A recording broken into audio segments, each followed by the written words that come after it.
Люди мечтали о своем будущем. Они мечтали, что в этом будущем Россию будут любить, мир будет открыт для России, Россия будет открыта для мира. Они сделают все, что им велит Путин. Вернее, правительства, я думаю, что не было. Охренеть. Они остаются рядом с ним из страха или из веры в то, что он делает?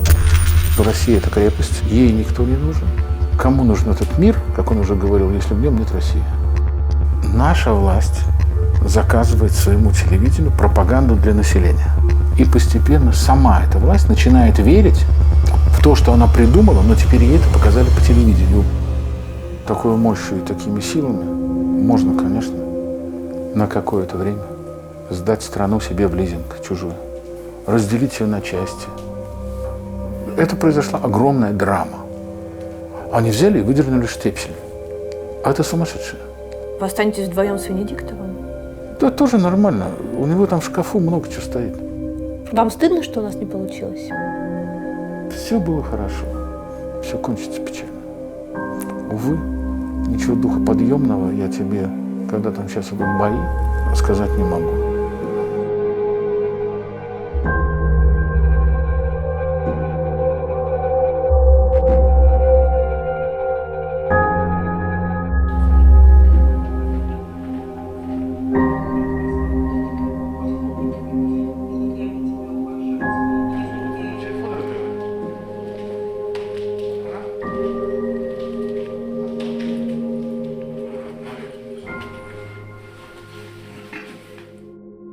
А ты знаешь, мы придумали новое название твоей программы. Вот он видел. Скажи Гордеевой «нет». Не, мне не нравится. Ну, Гордеева же не война, ты чего? Вот. Я же не война. Она же мать родная. Нормально. Слишком много людей знают твою биографию, в том числе наш генеральный директор. Послушай, знаешь, что нужно сделать? Прости, потому что я во всей этой херне и сейчас собью что-нибудь. Вот там есть выключатель. Вот если ты его нажмешь, то у нас над дверью загорится красный свет, и ко мне под страхом смерти никто не войдет. Хотя, Всё, если загорелся? войдут, значит, случилось такое, что смерть не страшна. И тут мы сразу все узнаем. Да. Начну не издалека. А как вы? Ну,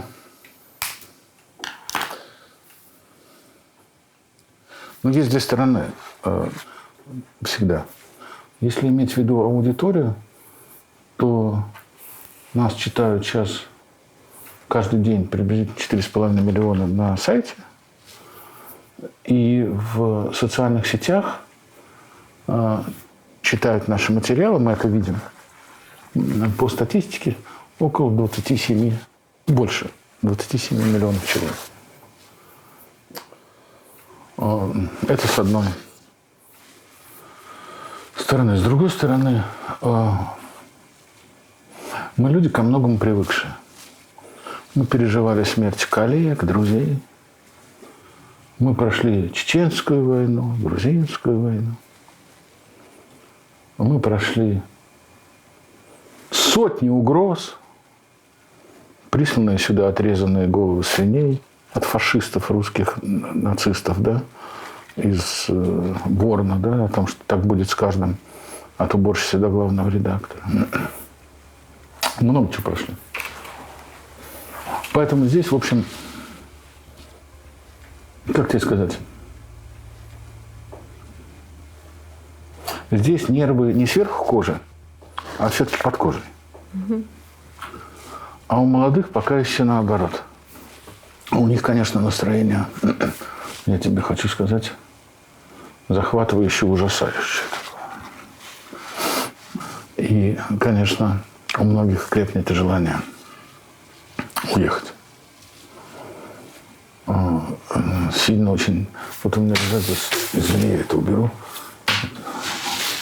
сканы паспортов. Для того, чтобы вдруг я найду какие-то возможности. Я буду их искать для тех, кто хочет.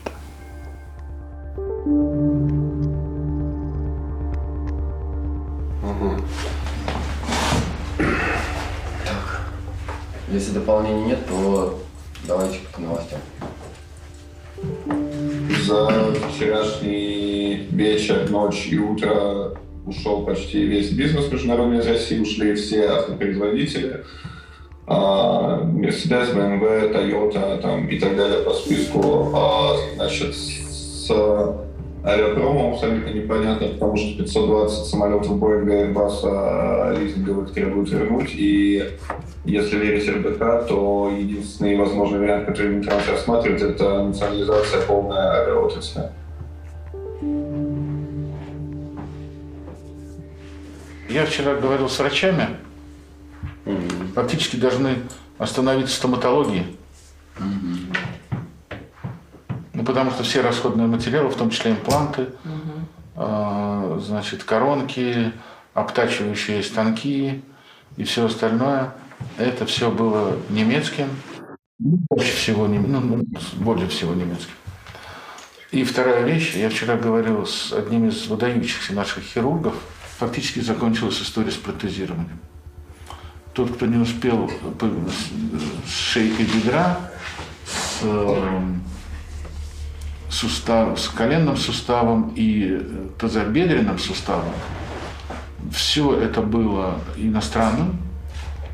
Наши штуки эти не выдерживают никакой эксплуатации, а китайские, целиком копирующие европейские, не выдерживают никакой критики по своему составу. Я могу добавить к этой медицинской теме, это более серьезные испытания. Останавливается трансплантация костного мозга. И это не все еще.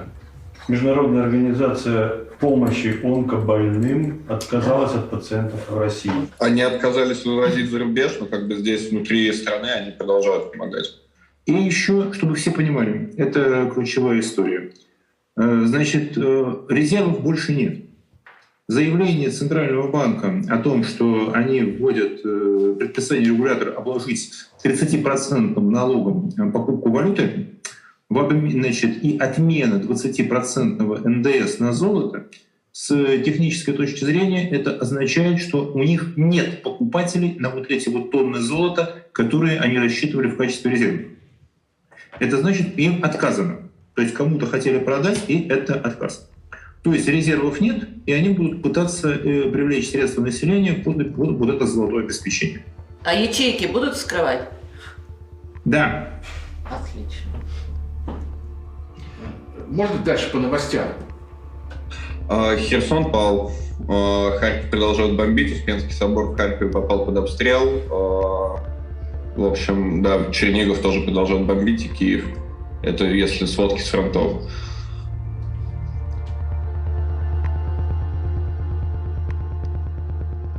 Вот это все, вот этот год. Видишь? Да. Что мы видим?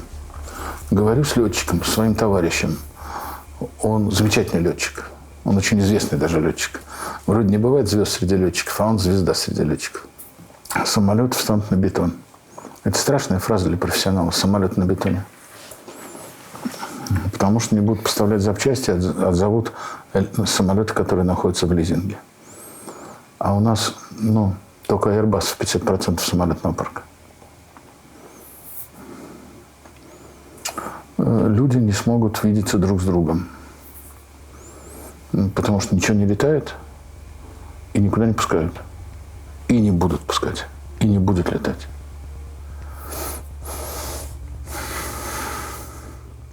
Вы до самого последнего момента не верили, что возможна война? Мы заранее предугадывали, что будет, к сожалению, война. Мы в редакции проводили по этому поводу многочисленные друг с другом консультации с отделами, со всеми. Понимали, что это после Олимпиады сразу. И паралимпийцев не пощадят, потому что они как бы идут вторым эшелоном после Олимпиады.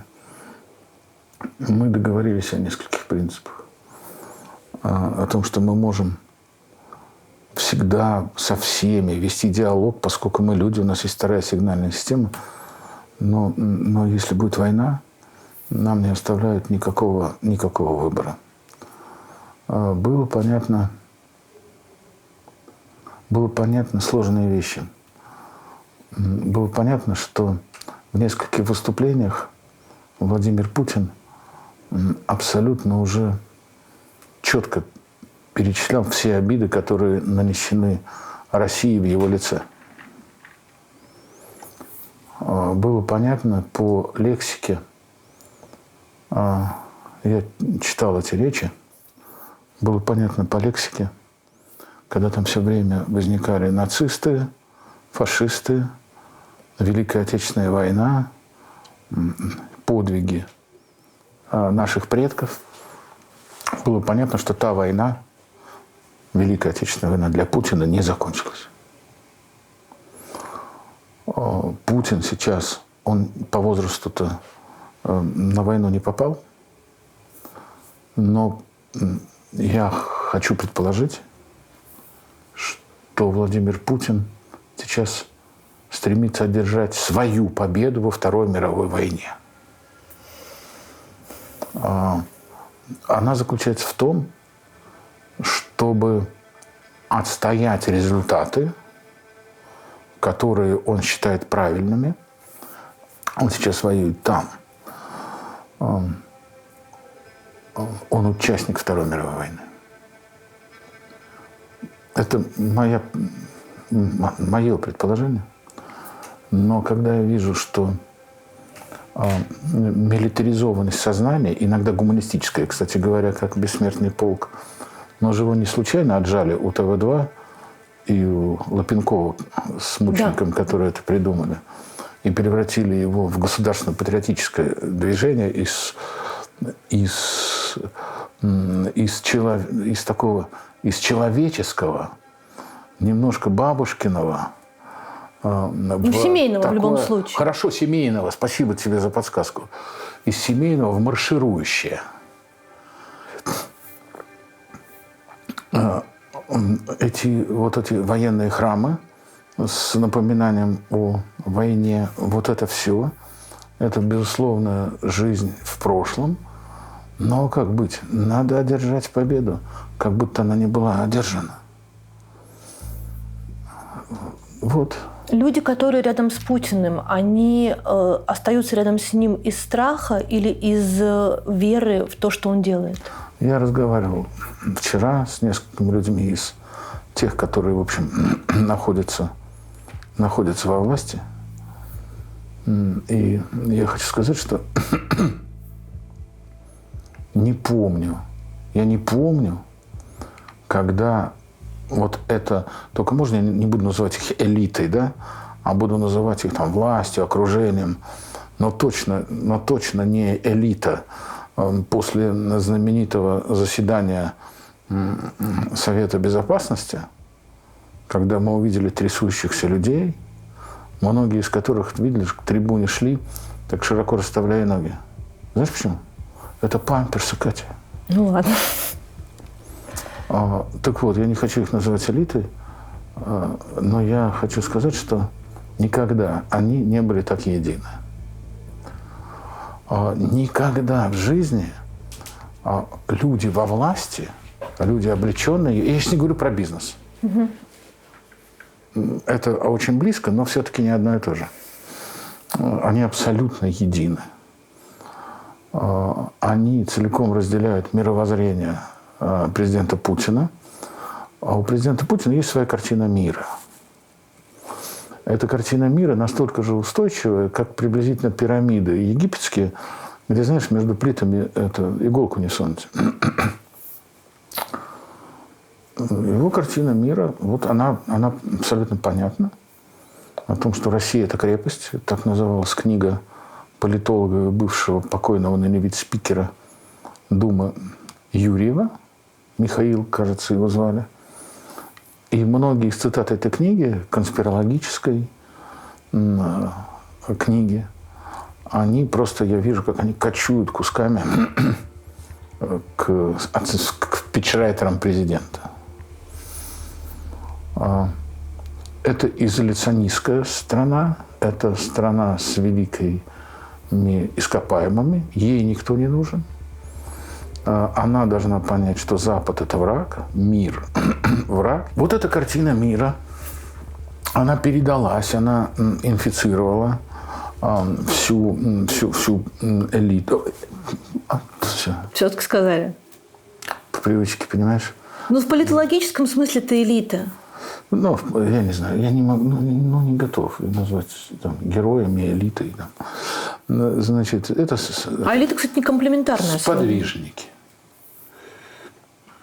Нет, ты знаешь, элита – это те, кто кровью и потом добывают счастье для своей страны. Это называется честь и доблесть. Ну вот, значит, мы не можем так говорить.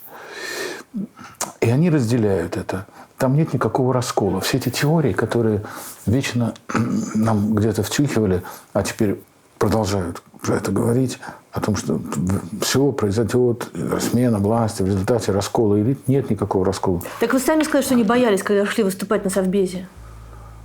Не угадать, боялись не угадать. Потому что все-таки они пришли сдавать зачет, и не все еще выучили. Но теперь все поняли. И они разделяют эти взгляды. Я за каждого из них не могу сказать, но я могу сказать, что они сделают все, что им велит Путин. Вот все. Вернее, правительство, я думаю, что не было. Охренеть.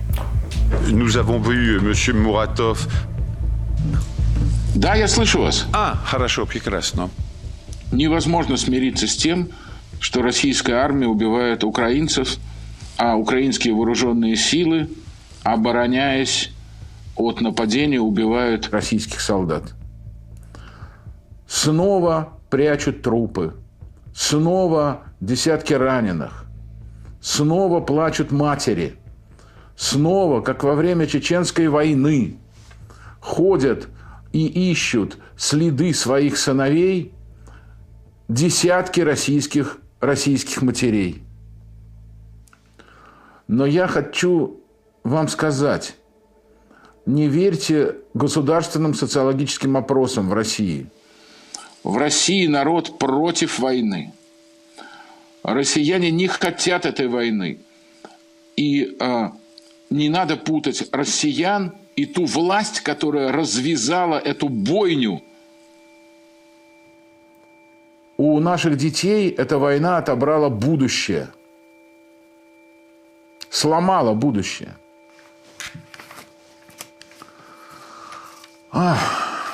Что говорить?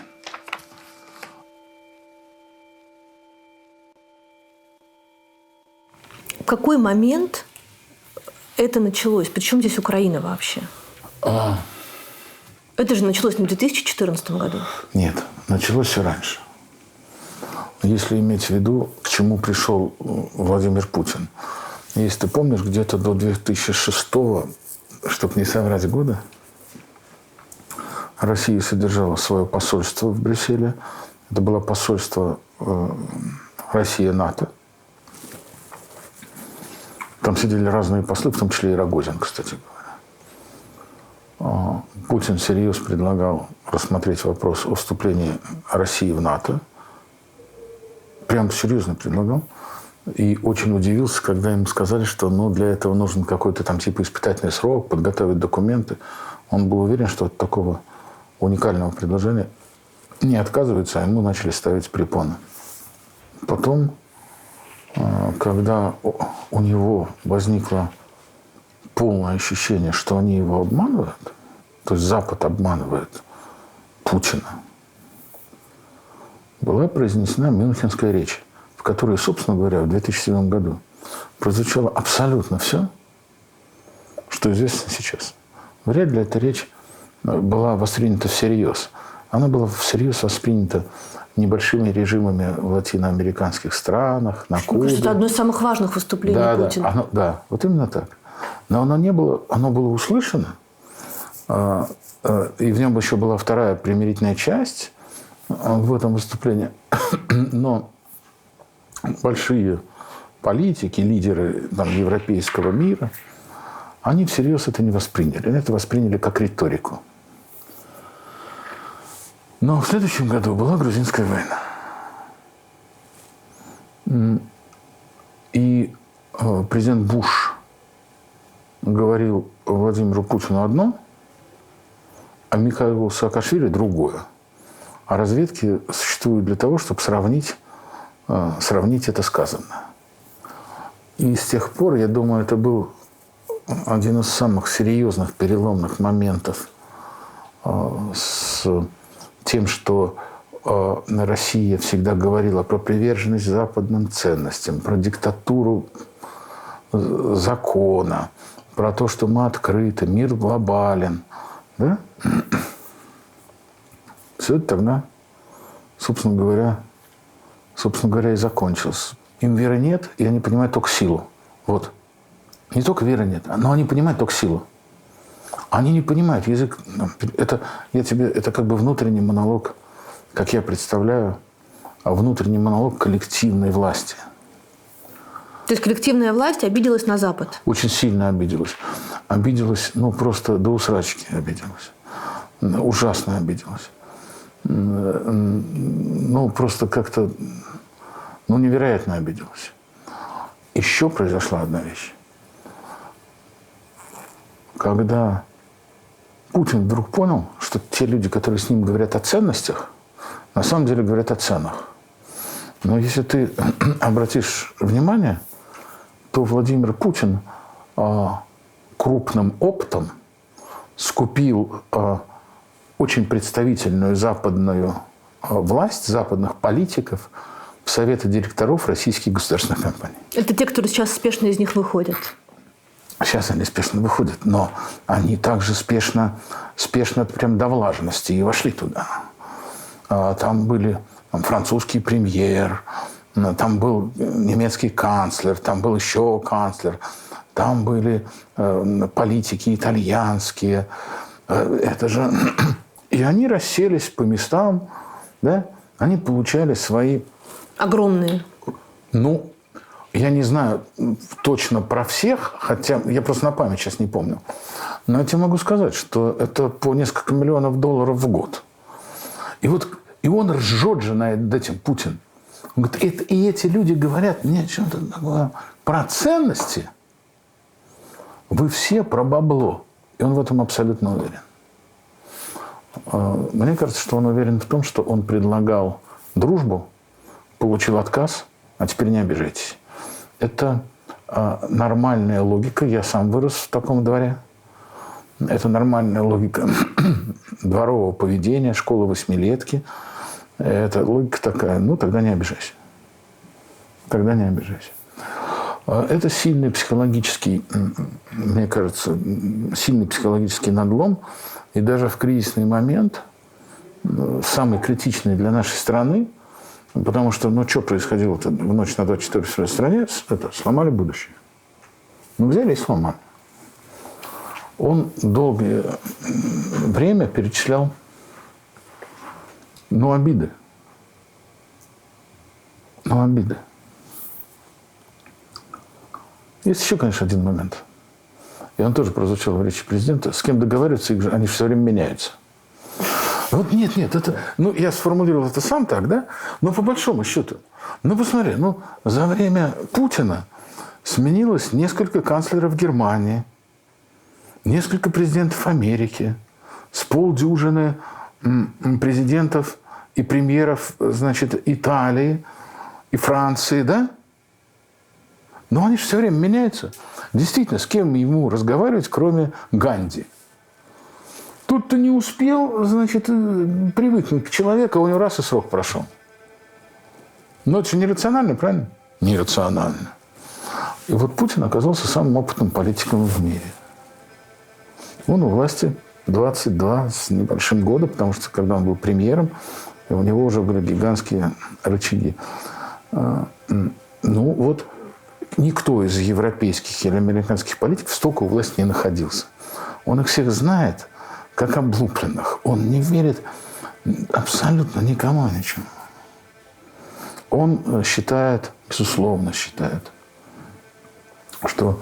Чего же вы сейчас заметили, что мы пошли восстанавливать, этой воинской, спецоперации в Украину? А чего вы до этого не замечали ничего? Как они свергали Януковича? Да? Как они, 8 лет Донбасса. На вопрос, не мы ли первые вошли в Донбасс? Всегда есть ответ. Но ведь в Крыму же народ проголосовал. И все началось, знаете, из-за чего? Это логика такая. Все началось из-за того, что Запад не признал Крым. А там народ, между прочим, проголосовал. Это сознание обиды и абсолютной, непреклонной своей правоты.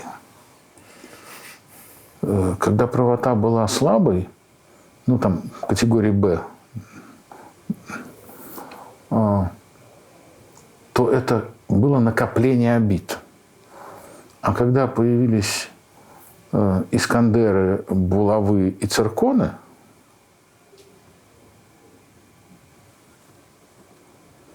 стало понятно, что эту обиду, вообще-то говоря, можно и предъявить. Как вы думаете, понимал ли Путин, что пока еще никому не удавалось выиграть войну против тех, кто считает эту войну отечественной? И пример тому и Советский Союз, и Россия в Наполеоновской войне. Катя, я боюсь, что мы сейчас начнем опять залезать в историю, а история меняется. Такой мощью и такими силами можно, конечно, на какое-то время сдать страну себе в лизинг чужую. Разделить ее на части. Ну, это я предполагаю. На западную часть, которая пусть живет как хочет. С центром во Львове. На центральную, которая должна быть, безусловно, под российским патронажем. И уж мы посмотрим, кто будет кандидатом там, основного президента при проведении выборов. И Украину, восток Украины, который, конечно, должен быть российским. План приблизительно... Вот план приблизительно такой. Ну, там оказался человеком с яйцами Зеленский, во что мало кто верил, и там рейтинг на Украине падал. И что же казалось нашим пропагандистам? Что украинский народ встретит русскую армию, ну, с цветами. Слушайте, ну любой же человек, который в последний год бывал в Украине, точно совершенно мог сказать, что это не так. Послушай. Значит, его обманули? Сейчас объясню как. Это не обман, это круче. Значит, наша власть заказывает своему телевидению пропаганду для населения. Оно смотрит, как это телевидение справляется с поставленной задачей. И постепенно сама эта власть начинает верить в то, что она придумала, но теперь ей это показали по телевидению. У психологов есть термин «самоиндукция». Понимаешь, одна из причин, серьезных очень, они обожрались собственной пропагандой. И блеванули от вот этого обжорства пропагандой. И они реально поверили в то, что они сами и придумали. De la population russe à cette guerre. Только что было закрыто упомянутое вами радио «Эхо Москвы». Это радио существует 32 года. Это наши друзья, это друзья «Новой газеты». Это радио слушает только в Москве 1 миллион человек и еще в десятках городов. А в десятках городов России. «Эхо Москвы» было системной, фундаментальной радиостанцией для нашей страны. Но 3 клерка отняли у десятков миллионов людей возможность слушать и читать «Эхо Москвы». Их фамилии: Юрий Алексеевич Костин, президент «Газпром Медиа Радио», Юлия Сергеевна Голубева, зам генерального директора «Газпром Медиа», и председатель совета директоров Совков Леонид Федорович. Вот запомните эти фамилии: Костин, Голубева и Совков. Эти люди лишили независимой, свободной точки зрения десятки миллионов людей в России ровно за 15 минут. И на этот совет директоров не был приглашен главный редактор «Эхо Москвы» Алексей Венедиктов. Это хунта.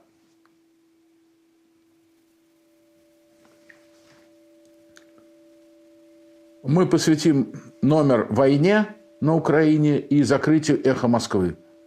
«Эхо Москвы» – это неразрывно с историей России. Это платформа для обмена мнениями. «Эхо Москвы» выступило против войны, как и мы выступили против войны. И это, я абсолютно уверен, главная причина, из-за которой закрыто «Эхо». Потому что сейчас любой голос против войны считается выступлением против государства.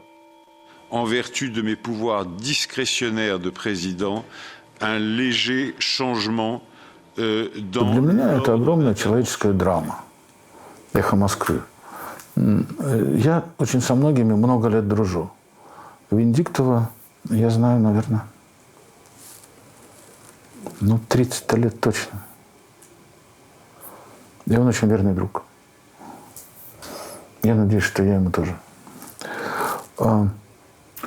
Вот этот страх перед любой альтернативной точкой зрения, поскольку верна только наша пропаганда, и мне кажется, что даже социологические рейтинги они меряют только по зрителям своих каналов. Это произошла огромная драма. Они взяли и выдернули штепсель. А это сумасшедшие. Это кто в окне маячит, за спиной штепсель прячет? Высоцкий, да? Они отключили «Эхо». Они раздербанили законом об иноагентах вообще все молодые и веселые самостоятельные СМИ. Идет огромный исход журналистов, профессионалов, аналитиков, программистов, специалистов в области изучения больших данных из России. Гигантский. Гигантский. Скоро ты поймешь, о чем я говорю. И это мои личные потери. Так порода ухудшается. А как они вот взяли и отключили радиостанцию? А кто зарплату будет в ближайшие 2 месяца платить? Ну, законы какие-то есть или нет? Нет, это я зря спросил. Больше нет риторических вопросов, типа, хотят ли русские войны, и типа, а есть ли закон, да? Нет. Все, это больше не риторические вопросы. Сколько вы новой даете времени? Я даю 2 дня.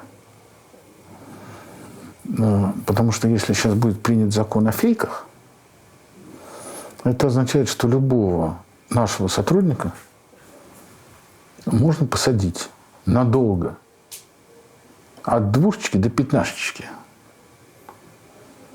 А почему? Это фейк. А почему это фейк? Если мы все это проверили из 2-3 источников, у нас есть видео, все. Потому что мы считаем это фейком. Понятно? Потому что мы здесь, в прокуратуре, в РКН, на Старой площади, мы считаем это фейком. Ну, при чем здесь? Это же не фейк, это же вот правда. Про раненых правда, правда про убитых. Ну, а как? Это наша работа. Выяснять количество жертв и показывать людям, собственно говоря, реальные масштабы происходящего. И это не спецоперации, Катя. Видела шутку, какую трагично тут запустили, да? Переименовали роман Толстого. Называется «Спецоперация и мир». И принуждение к миру. Да, но все-таки и мир. Вот если будет принят этот закон, и в нем будут эти сроки, каким образом кто-то из нас может рисковать тюремным заключением коллег? Ну, каким образом? А новость проходит у нас вот в этом режиме, их много новостей. В этом режиме, то есть цепочка, через которую проходит новость, она состоит там, из 10 точно людей. Ну, это что? Это там, этап для всех новостников, этап для специальных корреспондентов. И если будет принят этот закон, это закон, поглощающий вообще деятельность самостоятельных медиа в России. Просто поглощающий целиком и сразу же. в отсутствие судов закон о фейках убивает медиа.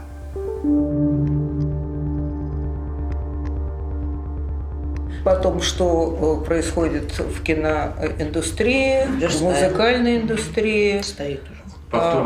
Повторные премьеры. Я офигею. Повторные премьеры. Наши. Наши, да. Ну, в общем, коротко говоря, картина маслом, да. Что еще по заявкам? Давайте побыстрее. Ну, давайте я скажу. Наши материалы все сданы. Еще, может быть, сегодня, может быть, завтра будет какой-то репортаж там, с портретом погибшего челябинского сержанта. Вот, сейчас у меня корреспондент там находится. Арнольд вот что-то мне сейчас прислал, сказал юристам показать, потому что там сплошной Роскомнадзор. Вот, сейчас буду. Теперь у меня еще есть материал Нины Петляновой, он такой абсолютно гуманитарный. Это вот как раз мамы. Украинские мамы онкобольных детей пишут российским мамам онкобольных детей письма времен войны. Значит, три письма есть, и это на разрыв. Да. Надо нас поскорее закрывать. Вот. Это есть, я сейчас это сдам через некоторое время. А Седова-то посидела за последние несколько дней. Рано. Такой пепельный металл. Да. На Седова язык показал. Показал? Да. Он тоже посидел, видимо. Если нет каких-то дополнений, давайте обсудим центровик. Я предлагаю «Эхо Москвы» поставить на первое место. Ну, а что еще может быть? Ну, у нас есть варианты. Тут и экономика, и пока не закрыли «Эхо Москвы», конечно, экономика. Давайте сделаем «Эхо войны» заголовок. «Эхо войны». О. Да. Например. Вы видели своими глазами достаточно большое количество войн, и вы работаете и главным редактором, и не главным редактором во время еще других войн. То, что вы видите сейчас, солдат российской армии, российскую технику, солдат украинской армии, украинскую технику, дает вам какое-то представление о состоянии этих двух армий? Я очень аккуратно пытаюсь сформулировать этот вопрос. Мне кажется, удалось. Я понимаю, вот это было правда деликатно. Я помню Карабах, где там Донецкий оперативный полк МВД, тогда Советского, значит, Союза, на старых танках пытался заползти, значит, в горы. Это было, так себе зрелище. Я помню первую... можно пройти через Афганистан. В Афганистане, да, в Афганистане. В Афганистане я видел уже хорошо подготовленную, не понимающую, зачем воюет, но воевали там только друг за друга. Не за какой-то там интернациональный долг. Никто этого ничего не понимал. Но там основная война шла под лозунгом «Мы отомстим за своего погибшего друга». Что мы там делаем, вопрос там уже не задавался. Чеченская война показала что-то страшное. Первая кампания. Да, да. Я помню, как в поле, в мокром поле стояли, значит, БТРы, а на БТРах деревья спиливали и везли их прикрученными к бортам, чтобы как-то согреться. А мы ехали на машине вместе с оператором Первого канала, с Васей. И мы развернули машину, поехали на местный рынок, купили 3-литровую банку прям вот с парным, что называется, молоком, всякие там пряники, копченую колбасу. И прямо остановились возле этого поля и пошли туда. Я дал свой блокнот по кругу, чтобы ребята написали, куда позвонить, чтобы я мог передать в Москве, что они живы. Тогда полевая почта, плюс молоко, пряники да колбаса. У их командира были белые глаза. Он был капитан, среди подлецов был бы генерал-полковник. И он на их глазах с криком «Сейчас я тебя расстреляю», это мне, а потом отдельно также Васе, Он это все скинул и заставил солдат и сам вместе с ними все это растоптать. Черная пашня, значит, белое молоко, несчастные лица людей, у которых все руки были в панорициях. И все они были срочниками. Это было вранье, что они послали срочников. Присягу принял и пошел. Даже полгода учебки было не у всех. Это была такая армия. Сейчас армия другая. Ни у кого нет... Да, ну, есть две армии. Одна, значит, традиционная российская армия, вторая армия Кадырова. Армия Кадырова приучена воевать, она любит это делать. Это их дело, дело их жизни, они хорошо экипированы. На них последние модели «Ратник» специальный такой. И эти люди, которые прошли войну, много ловили, как они говорят, шайтанов. А это же не те люди, слушайте. Нет, многие из того поколения. Просто реально многие. 40 должно быть. Да, именно так. Ну, а там на картинке 25-летние ну, послушай, ребята. Есть разные картинки, изучи их. Я там встречаю знакомые лица. А, да? Это люди, которые с детства обычаями своего народа приучены к оружию. И по большому счету Кадыров не воспринимает свою страну как дотационный маленький российский регион. Он воспринимает ее как армию, а себя как главнокомандующего. И поэтому при звуке трубы пехотинцы Путина прям реально становятся пехотинцами. У них мотив есть. У них мотив – это воевать. А вот у другой армии мотива туда идти нет. Ну,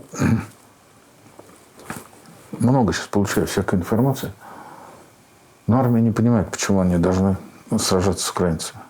Но есть приказы.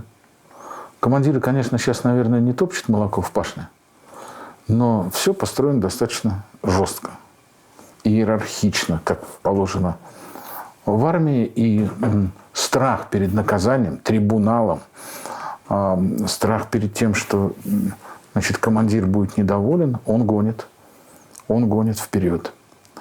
А вот этого мотива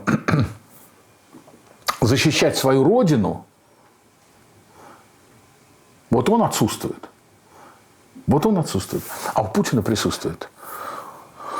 А у Путина, у главнокомандующего, верховного главнокомандующего присутствует, потому что Путин абсолютно уверен, доносила ему это разведка или это его внутреннее убеждение, что если бы сейчас он не напал на Украину, то через день-два началось бы наступление Украины на Донбасс. Можно сколько угодно говорить, да, это хороший мотив, но ведь Украина в результате-то не напала на Донбасс, а мы-то на Украину напали. И что ты с этим сделаешь? Мы предотвратили меньшим зло, большее зло. Пытаются мне объяснить. Но откуда? Известно, что это могло бы и должно было состояться. Да, никто 8 лет не замечал, как на Донбассе происходят обстрелы, гибель людей. А кто пришел на Донбасс? Никто не замечал. А кто пришел? Не замечали? ОБСЕ не замечала, только их миссия там, значит, ездила и что-то рисовала. Запад не замечал, Запад никому на это не указывал, всякие, значит, батальоны там диверсии проводили эти, добровольческие какие-то там, да? А теперь вы чего? А у меня вопрос, а кто вообще зашел в Донбасс первым? Это была достаточно процветающая территория. Можно вспомнить чемпионат Европы по футболу. И знаменитые, вот если сейчас их показать просто, нынешний Донбасс и Донбасс за несколько лет до того, как пришла эта идея русского мира, реализованная упомянутым мной Юрьевым, и потом многими людьми, типа там Малафеева, всех этих придворных так называемых политологов. И это был цветущий цветущий край с великолепным стадионом, прекрасными торговыми центрами, парками. И посмотреть теперь. Ну вот же это результат или это не результат? Мы что там делали? Ну хорошо. Малафеев задолжал банку ВТБ там десятки миллионов долларов. Хотел построить молочные заводы, а в результате, значит, куда-то что-то коровы сдохли. И послал туда начальник своей охраны Стрелкова. И Стрелков зашел в Славянск, где после этого до сих пор катают на танке распятого мальчика, которого не было. Ну, не было. Там тогда у нас работал фотокорреспондентом Евгений Фельдман. Он оказался прямо в день объявления этого мальчика, прямо там, в Славянске. Прямо на той площади, где его распяли и привязали, значит, и таскали. Да. Люди очень удивлялись, когда им Фельдман рассказывал. Они же еще не смотрели телевизор, но они же на этой площади сидят, там голуби, они, значит, бабульки какие-то, значит, книжки читают. Мы туда вошли или не мы? Ну, мы или не мы? Возникает вопрос, а что мы там делали? Зачем мы туда пришли? А мы туда пришли, потому что и в этом вся причина сегодняшней войны. Мы же воюем, мы завоевываем Украину, воюем с Америкой. И с Западом, да? Ну, каким-то Западом. Западом как такое зло зоны Шенген такое. А потому что Запад не признал Крым. А в Крыму же люди голосовали, правильно? Значит, вы не признаете волеизъявление людей. А раз вы не признаете волеизъявление людей, мы пошлем Стрелкова, а телевидение у нас будет распинать мальчика из города Славянска. И вот так шаг за шагом, секунда за секундой, мы приблизились к тому, что скоро, знаешь, это... Я там где-то написал о том, что ядерную кнопку крутит вот так вот в руках президент страны Российской Федерации. Знаешь, как водитель очень дорогой машины брелок, демонстрируя, что это его машина. Да? Видела такую манеру? Ну, я в 90-х такое видела. А я про что? Ну вот. И если так всерьез, прям вот совсем серьезно, то я абсолютно точно не поручусь, что в какой-то момент, когда санкции начнут рушить экономику окончательно, прямо это происходит сейчас. Прямо это сейчас происходит. Он скажет, да, кому нужен этот мир, как он уже говорил, если в нем нет России? И там не кнопка, там ключ поворачивает.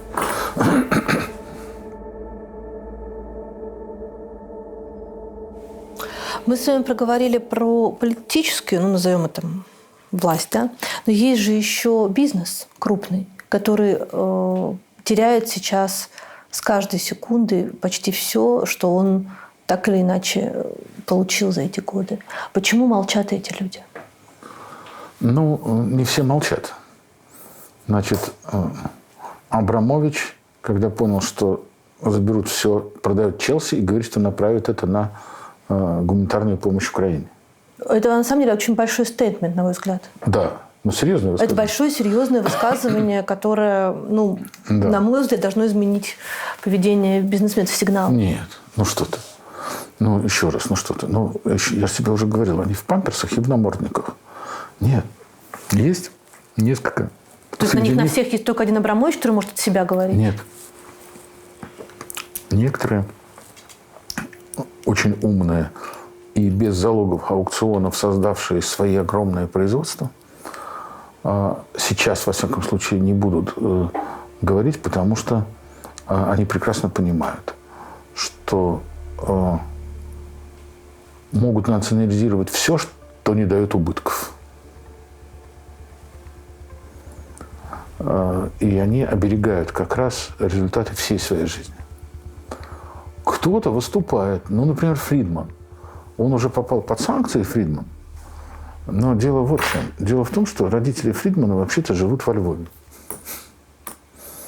И вообще-то он там проводит крупные джазовые фестивали. И вообще-то это именно он один из тех, кто вложился в мемориал Холокоста, построенный проектантским гением Хрижановского. Это тоже он. Но ему, конечно, больно и обидно. Я так думаю, что здесь он попал, значит, под санкции, а он, ну, он сын своих родителей, он уважает ту страну, где они живут, где он родился. Ну вот, там раздаются какие-то возгласы, но в целом, в отличие от сценаристов, актеров и писателей, врачей и учителей, конечно, наших с тобой коллег. И ученых. И ученых. Это очень важно. Сори. Ученых и врачей. Вот ты абсолютно права. Бизнес защищает себя не тем, что он протестует, а тем, что он молчит. И по-другому не будет. Просто не будет. Считаете ли вы все произошедшее определенным крахом своей стратегии? В том числе вы же были тем человеком, который в очень сложные моменты был переговорщиком между двумя сторонами. Вы умели договариваться и с теми, кто хочет на митинг, и с теми, кто дает на него разрешение. Вы ходили, и вы кого-то вытаскивали, кому-то помогали и так далее. Кажется ли вам, что вот эти компромиссы в том числе привели к тому, что все обрушилось в секунду? Знаешь, я тебе, Катя, скажу так. Я слышал, у меня нет времени вести социальные сети, поэтому меня миновало много говна. Оно куда-то мимо меня прокатило. Мне говорят, оно было. Я говорю, ну, вы знаете, я уже все. Обратно возвращать его из русла не стану. Значит, я про это слышал. И в то же время я не слышал ни одного упрека к газете. Вот ко мне упреки были, а к газете нет. Я тебе хочу сказать, что плохо, если наоборот. Что такое договариваться, слышать? Это вообще-то моя работа. У меня есть, может быть, ты заметила, у меня есть вторая сигнальная система. То есть говорить, слушать, говорить, слушать. Надо слушать аргументы, надо обязательно откликаться, когда у тебя есть возможность что-то сделать. И когда там, в панике звонят люди, которые попали в околоток и оказались там, потому что они честные и хорошие люди, и там, значит, ну просто такое состояние здоровья, что даже ночь не выдержать, да? Люди, ну, они чего? Они же твитят, фотографируются, выкладывают все эти штуки. Это такие инстаграмные митинги. Ну да, надо ехать и пытаться договориться, чтобы людей выпустили. Я думаю, что больше таких возможностей, честно сказать, у меня нет. Время договариваться, время компромиссов, время... Война. Значит, мы здесь в редакции говорили, что можно на многое соглашаться, что для нас не принципиально, а для наших читателей тоже. Значит, им важно, чтобы работали расследователи, работали прекрасные спецскоры. И можно, преподзакрыть, как говорил квартет И в фильме «День выборов», ну, там на что-то. И это были, честно говоря, за последние 2 года я снял по каким-то таким своим соображениям, я снял 2 материала из многих тысяч материалов. Я хочу сказать, что это... Ну, а про что вы не были? Один был просто плохой. Один был просто очень плохой. А второй был очень личный материал. Я пригласил сюда автора, сказал, что он во всем прав, и объяснил свою логику, что когда политическая полемика, наше оппонирование, критика переходит в выяснение личное, то в этот момент вендетта начинается и с другой стороны тоже. Мы, в общем, договорились об этом. Это было где-то, наверное, 3 года, что ли, назад.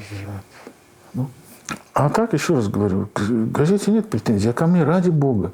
Я настолько психически устойчивый человек, что мне абсолютно все равно, что про меня говорят. Ну, вот просто пофиг. Не, я скорее сейчас про настроение вообще внутри нас, да, потому что у меня... Внутри нас... извини, я не... Да, правильно, я до конца вопроса не ответил. Значит, мы здесь в редакции договорились, что если бы... Давно, там с месяц, 1,5-2 назад, что в тот момент, когда, если, не дай бог, начнется вот эта война, у нас потому что предчувствие, информированное предчувствие было, вот в этот момент мы не можем делать вид, разговаривать эвфемизмами, и мы должны абсолютно прямо заявить свою позицию. Она общая у редакции. Это не то, что я радикализуюсь. Нет. Это люди ненавидят войну. Даже больше того, ненависть не точное слово. Они презирают войну. Вот это презрение к войне, как к способу выяснения отношений, как последний... Знаете, помнишь, у Толстого было, что патриотизм – это последнее прибежище негодяя, да? Но геополитика – последнее прибежище негодяя, и мы об этом договорились сразу, что мы не сможем с этим мириться, и у нас нету «да, но». Какие «да, но»?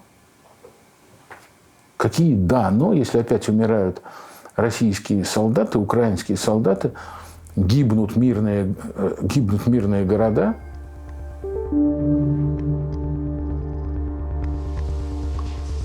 И в этом номере 2 обложки. Вот вторая. Что мы можем сделать?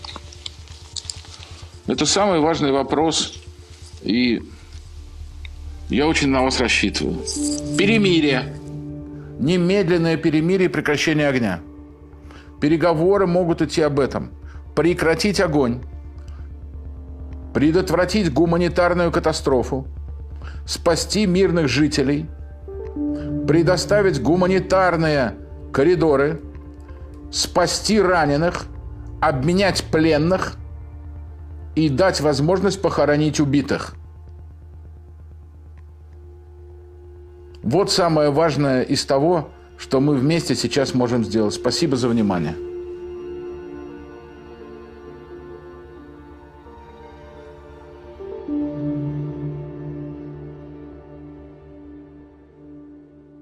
Поставили вчера заголовок «Тигры идут на Киев». Ну, чтобы просто понять, как сходит с ума. Вот так. «Тигры» – это российские бронемашины, чтобы ты знал. Я в курсе. Угу.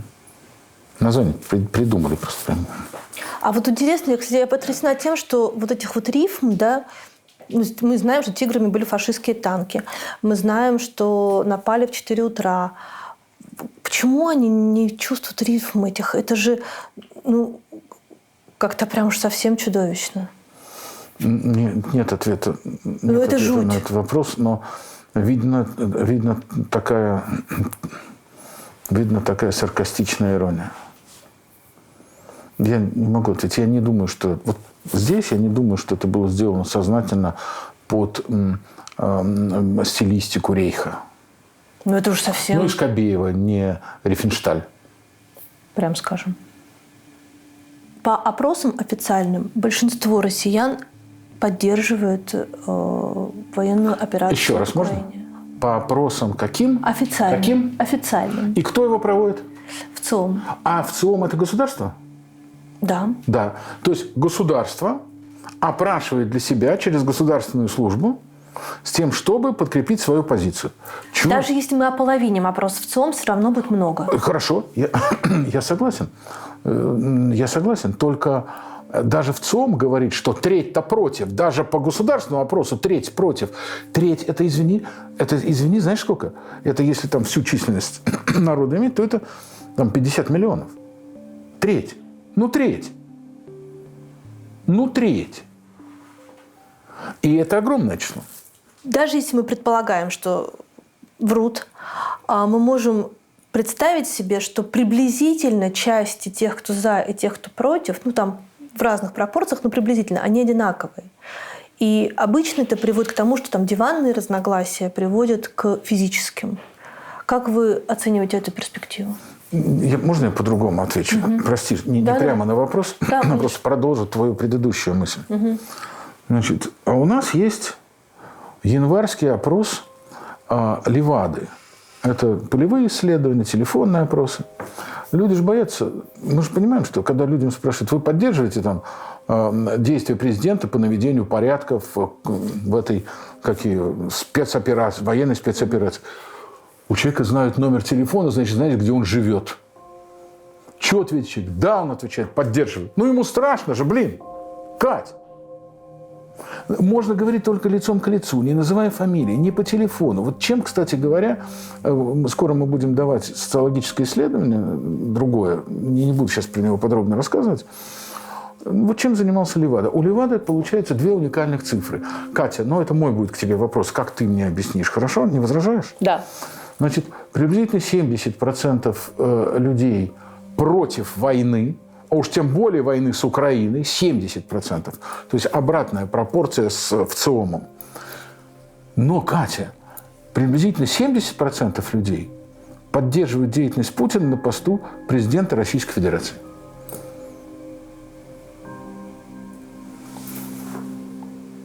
Скажи мне, как так может быть? Это очень тяжело. То есть мне кажется, что с точки зрения там, диагностики, да, это вообще очень тяжело. Вот так приблизительно устроен сложный мир.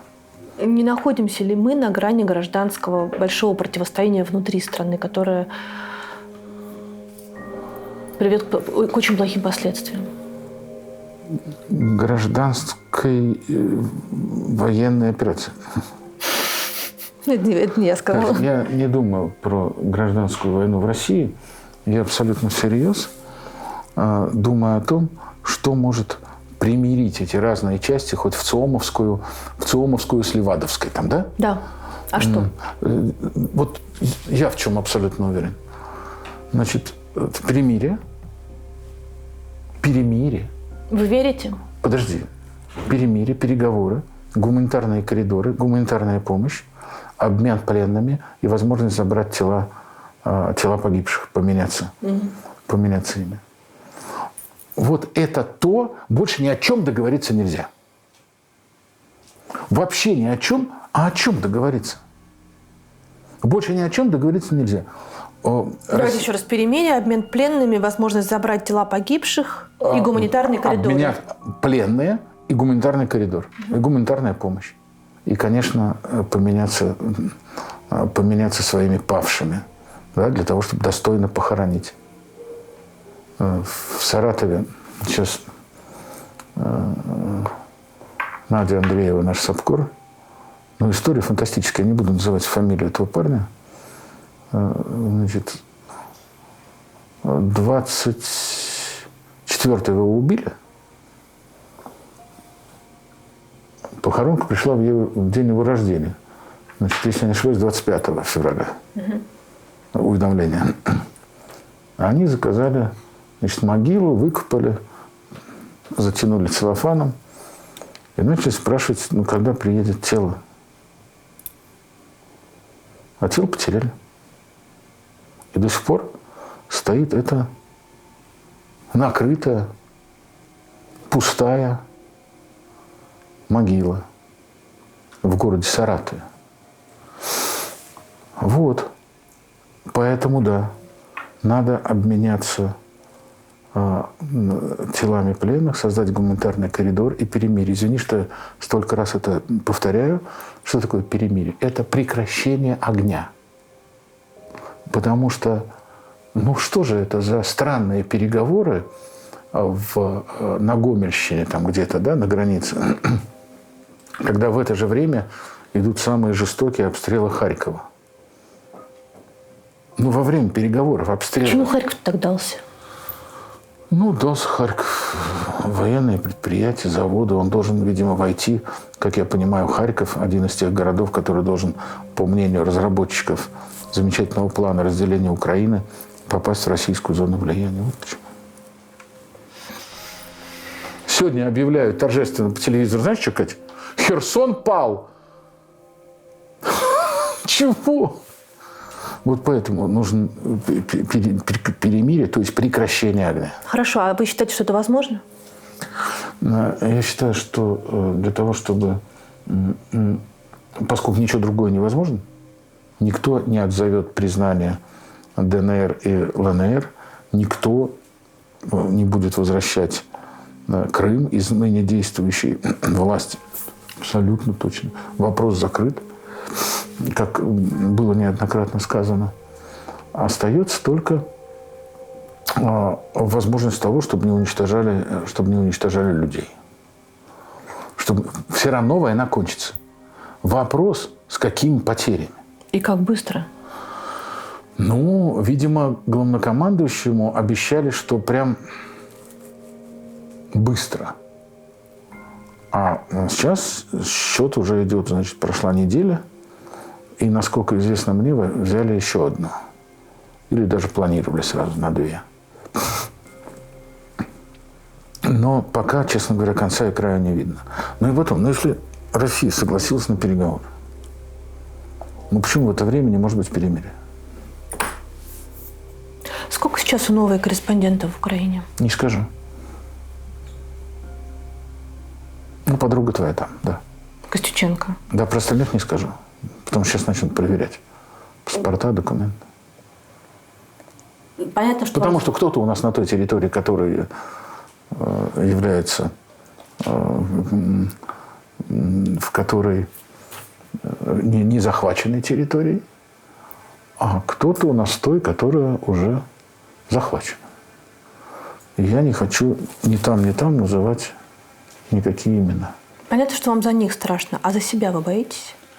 Никогда. Мы с тобой, и ты это прекрасно знаешь, но ты настаиваешь на своем. На подобные вопросы, на вопросы о безопасности сотрудников и на вопрос, страшно или не страшно, да, мы никогда не отвечаем. Потому что не бояться идиота, а говорить, что страшно, это как-то очень стрёмно. Ну, вы видите, что сейчас все уезжают? Ну, и что? Вы останетесь вдвоем с Венедиктовым? Да тоже нормально. У него там в шкафу много чего стоит. Я знаю этот шкаф. Я даже знаю, у кого ключ хранится от Венедиктовского шкафа, наполненного прекрасными напитками. Да, вдвоем останемся. Нам нужно готовить форматы для онлайнового вещания в Ютубе. Нам нужно будет переводить туда всех, собственно говоря, когда случится с нами то же, что случилось с коллегами, и продолжать вещание в Ютубе. Также, раз на то пошло, надо завести резервный канал в Телеграме, потому что при блокировке они будут блокировать каналы, которые официально связаны с «Новой газетой». Вот.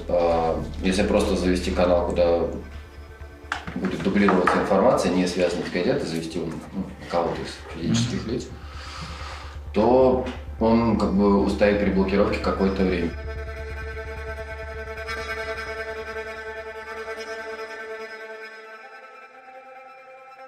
Важный вопрос. Верите ли вы в то, что хотя бы там наши дети, а может быть внуки, смогут без ненависти и без чувства вины разговаривать с украинскими своими ровесниками? То есть я так понимаю, что в нашем поколении это уже, наверное, невозможно. В нашем поколении это невозможно. Вот в нашем поколении это невозможно. В поколении тем, кому сейчас 20, 21, 22, да, вот у них это возможно. У них другая эмпатия. А большинство этих молодых категорические противники войны, и большинство из них вдруг, неожиданно, всего за 2-3 дня начали понимать, что это последний iPhone. iPhone вообще-то важная штука. Что это последний самолет улетел. И ты не посмотришь те страны, о которых ты мечтал и читал. Для тебя останется журнал «Вокруг света». Ну, это же большая херня по сравнению с тем, что вот сколько там убитых, сколько-то... Нет, это не большая херня, потому что люди мечтали о своем будущем.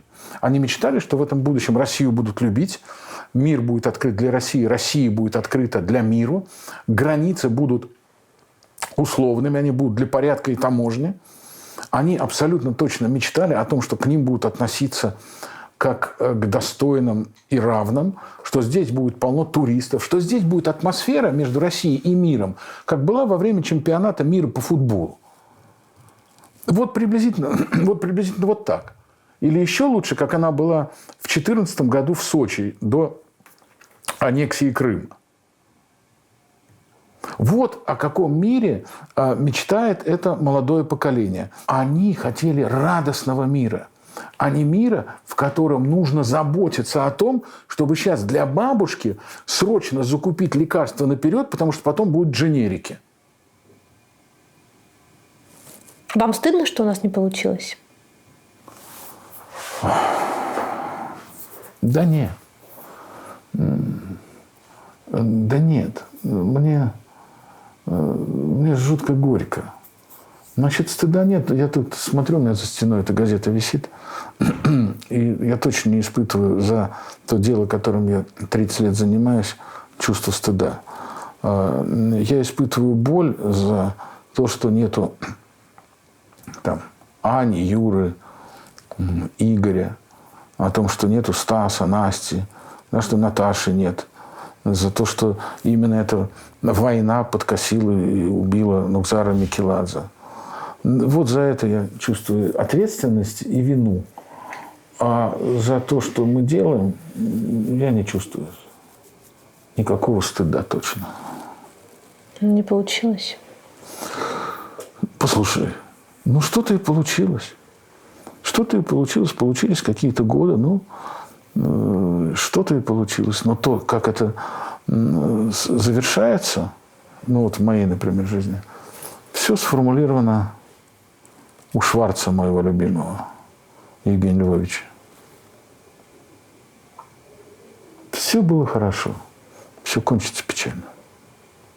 Увы, ничего духоподъемного я тебе, когда там сейчас идут бои, сказать не могу. Но мне почему-то кажется, что при этом очень здорово определились добро и зло. Это видно даже потому, кто поддержал Россию, а кто не поддержал. В ООН, да? Кто, значит, пара-тройка диктаторов, значит, с нами, а другой мир, где люди живут, прямо скажем, более счастливо, чем в Северной Корее, они на другой стороне. И это тоже очень много значит. Я все-таки рассчитываю на то, что мы сможем достигнуть перемирия. Это все. Желание мое небольшое, но трудно выполнимое.